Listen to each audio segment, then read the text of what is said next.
নমস্কার সবাইকে। বিগত 2-3 দিন আগে আমরা আশ্রম রোড শিববাড়ি লেনের তপবনগর এলাকার মানুষ তারায় আমরা যুবশক্তি ক্লাবও জানাইছিল যে তারা এইদিকে একটা অতটুক রাস্তা আছে, তো ওই রাস্তাটা অনেকটা বাজে হয়ে গেছে বৃষ্টির কারণে।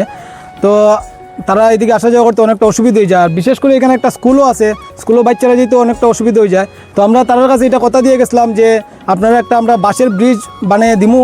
তো আজকে আমরা যুবশক্তি ক্লাবের সব সদস্যরা মিলিয়া তাদের এখানে একটা বাঁশের ব্রিজ আমরা বানিয়ে দিছি। আর তারা এটাও কথা দিছি যখন মাটির গাড়ি আইব তখন তারা রাস্তাতে আমরা মাটি দিয়ে বানিয়ে দিমু। আর বিগত 2-3 মাস থেকে আপনারা দেখতে পারেন যে আশ্রম রোড 18 নম্বর ওয়ার্ডের প্রত্যেকটা গল্লি এরকম বাজে হয়েছে বৃষ্টির কারণে। তো আমরা অনেকগুলো গল্লি আমরা যুবশক্তি ক্লাবের পক্ষ থেকে তার অসুবিধাটা সমাধান করিয়া দিছি।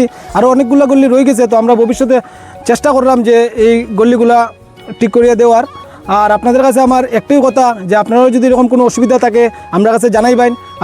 আপনাদের সঙ্গে আমরা সবসময় আছি আর ভবিষ্যতেও থাকবো। নমস্কার। আমরা যুবশক্তি ক্লাব তারা কইছিলাম আমরা রাস্তাটা একটু ঠিক করিয়ে দেওয়ার জন্য। তারা আমরা বাঁশ দিয়ে বানাই দিছে, খুব সুন্দর করিয়া বানাই দিছে। বহুত 5-6 মাস থেকে এরকম আমরা পানি দিয়ে যাই মানে এটা মাটি দিলেও মাটি থাকে না। তারা কইছে যখন মাটি দিয়া আর যে সময় শুকনা সিজনে মাটি দিয়া এটা ভরিয়া দিব।